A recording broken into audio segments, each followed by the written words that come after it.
Theater acting versus film acting. Hey everyone, I'm Matthew Cornwell with Get Taped here in Atlanta, Georgia. One of Atlanta's original audition taping services, which I co-own with my amazingly talented, beautiful wife and best friend, Brooke. And now on to our topic. Theater acting versus film acting. So I had this fun idea a couple decades ago to write a story kind of like West Side Story, but instead of the Sharks versus the Jets, it would be theater actors versus film actors. But then I realized I'd have to write two versions, a stage play where the theater actors win, essentially, and then a film version where the film actors win. And then I got overwhelmed and distracted by something else. So if you want to take the idea, run with it. But the reason I had the idea to begin with was that at the beginning of my on-camera career, as I was myself transitioning from stage acting to on-camera acting, I realized there was sort of this line of demarcation between the two art forms. And some people really do take sides.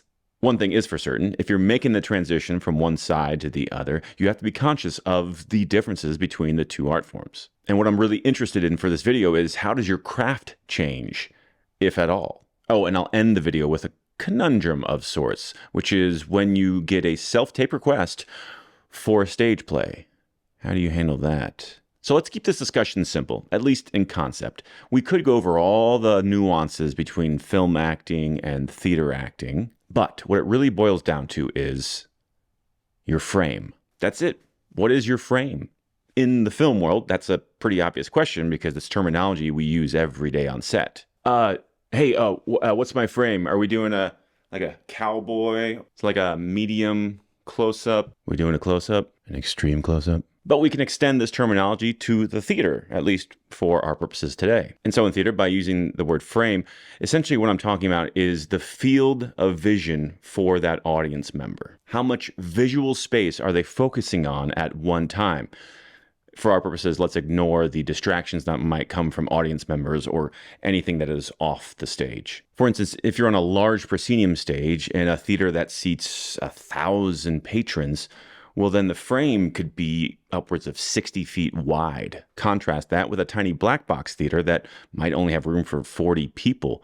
Not only are those audience members so much closer to the actors, even the one with the worst seats on the third row, but the stage itself is so much smaller. What I'm getting at is that the adjustments that you need to make as an actor can be simplified down to this question of, what is my frame? Regardless of whether you're on stage or on film. Because once you understand your frame, then you know how far your essence needs to be projected.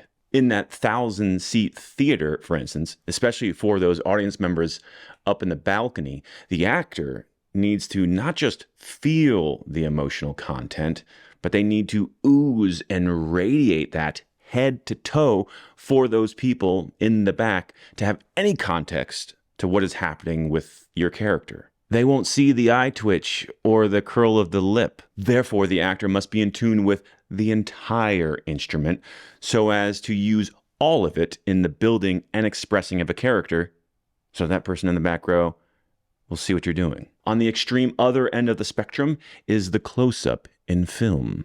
This close, you can see nostrils flare. You can see a half blink. I can think that was a whole blink. Half blink. I think that might have been a whole blink again. Half blink. There we go. Got it. Nailed it.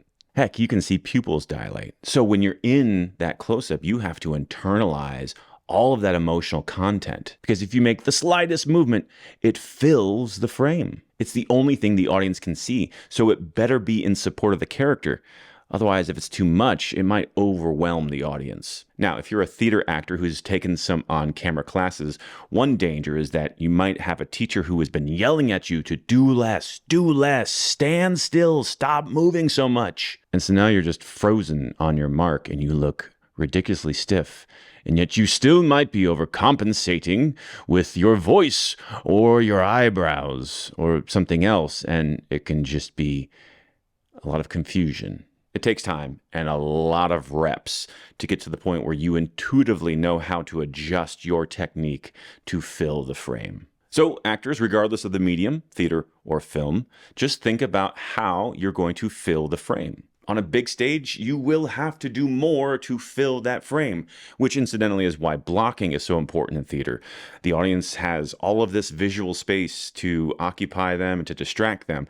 So the blocking and the choreography is used in a smart way to guide the viewer across the stage to exactly what the director wants you to be focusing on. In film, a fleeting thought registers on the screen. This is good news when you're connected to the character, and it's potentially bad news if you suddenly have a brain fart and forget a line of dialogue or otherwise momentarily step out of character. You can't lie to the lens, it'll pick it up. There are so many more nuances that I don't have the time to go into, but if you're looking to learn more, I'd start with Michael Caine's book, Acting in Film. I'll put a link in the show notes below. He especially has some good nuggets about saving it for the close-up. Okay, before I close out, let me acknowledge that I have grossly oversimplified this issue. My goal, though, was to make the argument that theater acting and film acting aren't so different, and that actors shouldn't see the transition between the two as something that's insurmountable. Whatever direction you're going in, film to theater, theater to film, I do suggest that you get lots of reps in before you go to that audition. Hire a coach, take a class, read, research, and practice, practice, practice. Because until you've trained your mind and body to instinctively make those transitions based on the size of your frame, you'll be in your head too much. And if it's a high-stakes situation like an audition or a callback, that might not go so well. Oh, and as promised, I want to end with that conundrum that I posed at the beginning, which is you get a self-tape request for a stage play. How should you frame that? How should you fill that frame? Honestly, I haven't solved this conundrum fully myself, but here's the compromise that I've come up with. Frame the audition wider, back to maybe that cowboy framing that I showed you before, which is from your belt up or around there. And that way it's a little wider than what you would normally do for a film or TV audition. Most of those auditions nowadays, the request from the casting office is to frame from about chest up.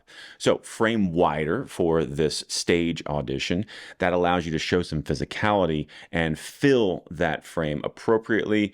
And it's the best hybrid that I've come up with that satisfies the medium in which you're currently acting, which is a self-tape on film, but it also indicates what you will kind of look like and how your performance will be received when an audience is further back.